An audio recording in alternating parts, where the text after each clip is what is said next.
Madam Chairperson, distinguished ladies and gentlemen, we are continuing with a series that the IEA considers very important. We know we're coming to the end of the 17th IMF. After that, are we going to fold our arms and go the 18th time, and then the 20th, and forever? Or there is some hope somewhere? And we are looking at our natural resources, God-given, which we consider should be a means of avoiding further entry into that program. The first part of this paper, which will be made available to you later. The IMF program has not done us any good. We're speaking to that. Secondly, we have a certain system that we are applying. If natural resources should be our salvation, are we going to go on in that direction, or we shall apply a new paradigm? For that matter, having looked a bit at our problem as it is now, we have a look at some of the global paradigms which are applicable and which have brought prosperity to those who have applied them, including the famous Dubai that we all like to go to. Why not make a Dubai here for ourselves by the application of the best global practices? We conclude by saying that as for this matter of royalties, it is dead and buried on the international plane. Nobody is talking about royalties except a few miserable countries, including ourselves. And if so, shall we apply those so that we can also live beyond the 17th IMF? IMF interventions have negatively impacted on Ghana. With our history of 40 years of participating in IMF bailout programs, we've not seen any positive progress as a result of that program. I want to show how distinguished guests that those programs have not been of any good to us. They rather militate against our social and economic development. And this is what happened so much that, if we remember some time ago, Dr. Oquaye, when he was Minister for Finance, insisting on avoiding the social cost of adjustment. For that matter, a program was, upon his pressure, established under the IMF called PAMSCAD, Program of Action to Mitigate the Social Cost of Adjustment. This social cost is still with us. The conditionalities attached to IMF bailout programs tend to be costly to the nation. During the 2009 IMF program, the government had to defer payments into several statutory funds to meet IMF conditionalities. For example, under the program, government reduced spending on the social sector, especially in health, education, and local development, by deferring payments to the GET Fund. For example, for education infrastructure, National Health Fund, and the DACF, Local Development Program. The program is known not only among us to be difficult, but it has been so internationally. Following the general strikes of one time, referring to the 2018 period, in Jordan, the Prime Minister resigned following the country's biggest protest over the Arab Spring program, amid unpopular government initiatives and IMF-mandated reforms. In Pakistan, workers protested the privatization of public enterprises associated with the IMF program. Similar things happened in Egypt and in other countries as well. In Ghana, recently, the TUC argued strongly in view of the program that we were following that Ghana's history of engagements with the IMF provide ample evidence that IMF-sponsored programs and policies would not change the country's economic circumstances, but only inflicted more hardships in the long run. It said, in the Fourth Republic alone, the country had implemented 5 IMF different types of programs under different situations. These IMF programs have not only imposed unnecessary hardship on Ghanaians, with practically nothing to show. The solutions proffered by the fund are not appropriate for our economy, the TUC said. They scratch the edges of the problem without tackling the fundamental issues facing the economy. The statement issued by Dr. Yaba, Secretary General of the TUC, said, if we learn from history, we would know that countries that have succeeded economically, such as South Korea, Singapore, and China, did not follow the new liberal policies based on the Washington Consensus, which provide the basis for all IMF-sponsored programs. End of quote. In that direction is therefore a central part of my thesis that IMF cannot save us. In fact, having gone 17 times, I was reminded of the tree proverb. In other words, after 2 or 3 visits, if there were any sucker in this program, we'll have noticed by now and will have been healed. We get more and more sick as the years go by. And I believe that if we come to really appreciate that this is a no-go area, then we will seriously want to look for, so what do we do? So what do we have? And we want to look at what we have in terms of our gold, diamond, bauxite, manganese, lithium, oil, etc., etc. The recent arbitration award by the International Chamber of Commerce in the case of Tallow versus the Republic of Ghana in London should teach us a lot. Apart from what I've got now, I want to summate it in this way. The IRS of Ghana made a calculation of how much money Tallow owed by way of tax. And this was presented to them for appropriate payment. Tallow disputed the amount. There was a case in court. Somehow, our government withdrew so that there could be settlement. Then Tallow quickly took the matter to London, their home country.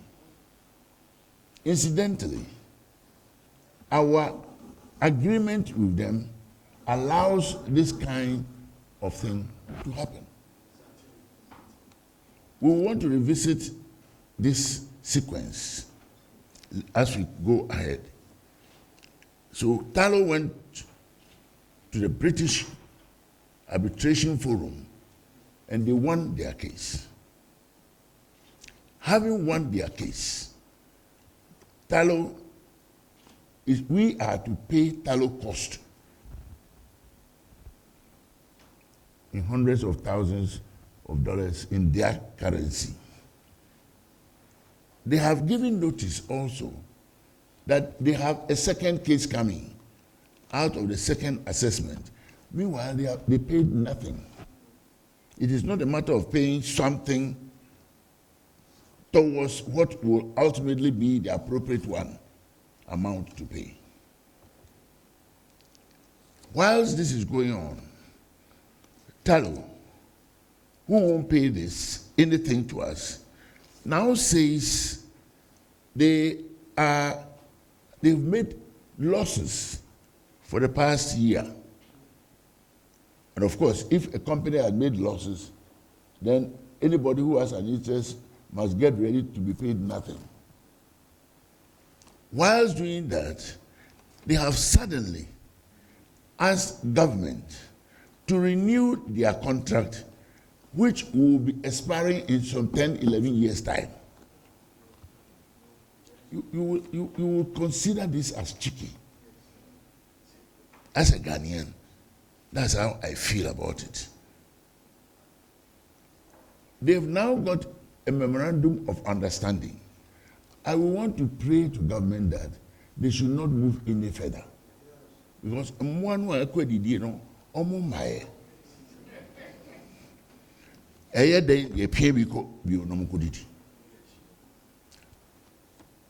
want to point this out so clearly that we all feel that we have something important to interrogate and do something about.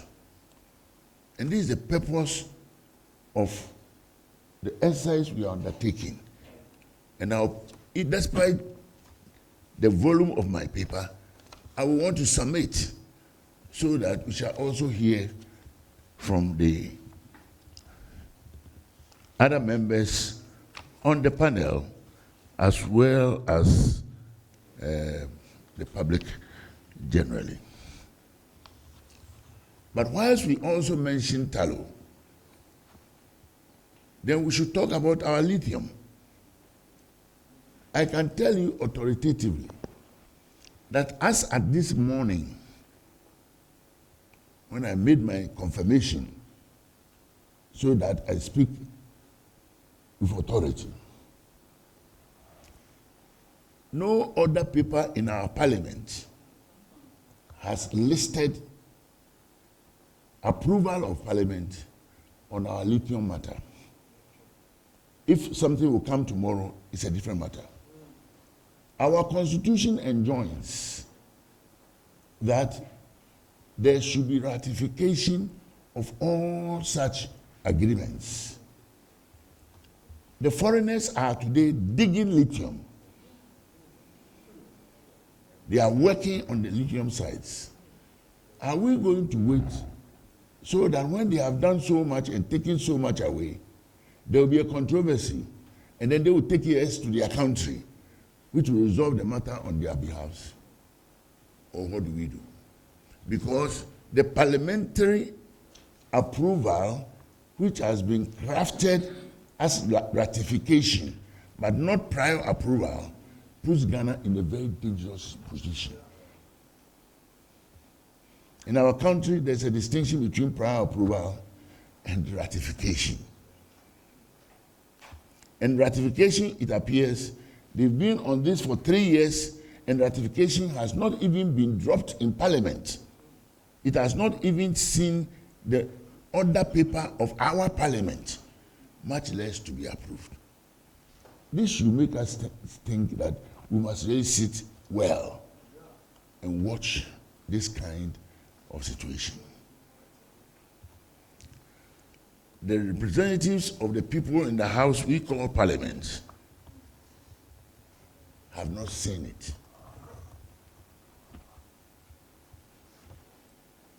When will they see it? How will they see it? What the consequences of delay will be? Another causing financial loss will come that will cost Ghana millions of dollars for nothing. Distinguished ladies and gentlemen, our invitation to all of you, and for that matter to our countrymen and women generally, is that we must seriously interrogate this issue. I've got a few minutes to conclude this summary, which will be a tickling for our discourse this afternoon. And I want to ask, what are some of the models that can save us from this difficulty? And in this, I first speak about the issue of ownership. Who owns what? Who owns what? And in talking about ownership, recently, somewhere a little over a year ago, Dr. Sam Jonah told us something very, very interesting. And I subtitled this as The Dilemma of Ownership. As a nation, Ghana has not come to full grasp of the fact that when it comes to the ownership of our gold, for example, we own virtually nothing. We are not the owners as a people of anything reasonable. A former chief executive CEO of Anglo Gold, Sir Sam Jonah, doctor, says government has sold all its shares in the mining company, Ashanti Gold. We have sold everything. Whatever it is that they have been able to manipulate, we have ended up being ownerless. In a television interview which I captured, which he did with state broadcaster GTV, the statesman revealed that the Ghana government currently, that's some 2 years ago, had a zero equity, in terms of equity, zero interest in Anglo Gold Ashanti. Sir Sam Jonah described the situation as shameful. His word, shameful. The Ghana government had 55% at some historical stage. They sold this interest from 55% to 25% in 1994. The Ghana government sold and took $400 million out. So the government became a 25 and not a 55 shareholder. Later on, and I'm still quoting him, we merged and became Anglo Gold Ashanti. Ghana currently, as we speak, has got 1%. It has a zero equity bucket in interest in Anglo Gold Ashanti. And then he added, what a shame. Now, this Ghanaian must know the details of mining in Ghana. If we take the expression that the situation is shameful, then we have to really stand straight and examine ourselves. And beyond the Ghana government, there's no Ghanaian who has any reasonable interest in the mines in Ghana. Therefore, the issue of ownership, which has been the trump card in the United Arab Emirates, Dubai, we all love Dubai, should become a matter of great interest. If we look at Prestia Bogoso, which is part of the paper, we look at all these various mining companies in Ghana, we see that our ownership is very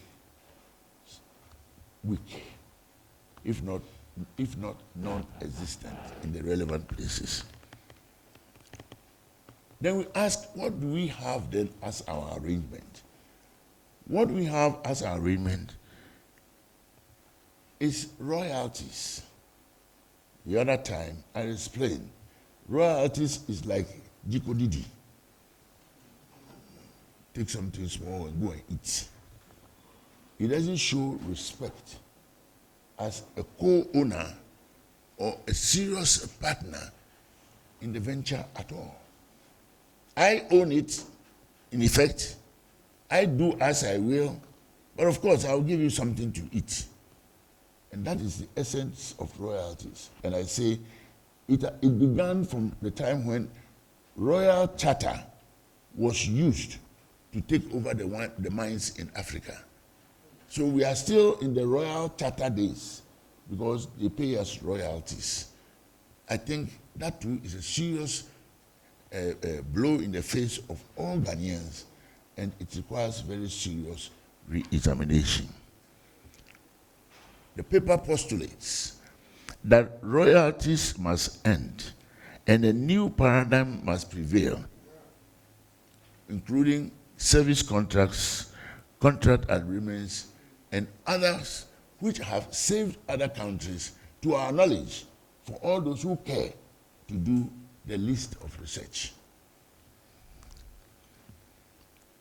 In the upstream oil and gas, the mining context, service contracts can often refer to arrangements where the state or state-owned company retains ownership of the resource and hires contractors to provide services, including exploration, development, drilling, production, infrastructure, for either a fixed fee or performance fee, rather than transferring ownership or full profit risk to an external company. The dynamics of this new paradigm form the basis of what is happening today to the joy of those in the Emirates, and they require our serious examination and emulation of this. The paper gives these examples by way of what happens in the Emirates, and for that matter, the features and lessons to be learned. They include a strong state company control. And of course, in the UAE, they have the ADNOC, which retains ownership and makes strategic decisions which contractors bring, whereby contractors bring specific services to the table. This ensures that the UAE retains much of the upside of production. The details of these and the flexibility arrangements, the fiscal clarity in extraction companies, and so on and so forth, are all listed as a way of moving forward as a people if we care to learn, or we care to examine, or we care to interrogate. The paper is careful to look at the Botswana model, because that is just close by. Some people are doing it well. Botswana is a case study for our certification. It's often hailed as a diamond miracle. Since gaining independence in 1966, we are 9 years older than they are. The country has transformed from one of the poorest in the world into an upper middle income nation, largely thanks to their mineral arrangements. Unlike many resource-rich states, they have suffered from resource curse. Nevertheless, Botswana has managed its resources with sound governance and transparency, ensuring that mineral wealth translates into real social and economic progress. The details of how this partnership with the state as the senior partner work in Botswana, which has brought a big progress to that nation, is something that if Ghana wants to learn from, the model is ready. Distinguished ladies and gentlemen, we want to look at this as a way of saying the unexamined life is not worth living. And also for asking ourselves, How can we just sit there for others to treat us like this? When will Talo at all be satisfied and pay us something? Now it looks like we have to wait, and any day they sleep and wake up and say, we feel like giving you something, then that is what will happen. And yet we must also renew such contract ad infinitum. And if I may just make that reference, if the tax regime, because we are not serious shareholders, the tax regime is nebulous, and you ask me for renewal, should I renew with the same tax regime which you have taken me to court for, or what do you want me to do with you? Can you imagine a tenant who tells you this if you were renting your house to him? We talk about the Chile model, that is in Chile. And we also interrogate a couple of others. And just to conclude, the centrifugal point is that all these companies, all these nations have adopted the ownership of the resource approach. We are the owners of the resource approach. As I was preparing this, I asked myself, have we not been blessed with lithium at this particular time? It is the mineral of the moment. All these so-called electric cars, they are actually battery cars. If we have enough of these produced by the supply chain in our country, all our people in the rural areas, all our children in the rural areas can use computers almost overnight. Because battery will be cheap so far as we are concerned over here. Because we've got a very important power over it. We should not throw this away. Otherwise, we shall wallow perpetually in poverty.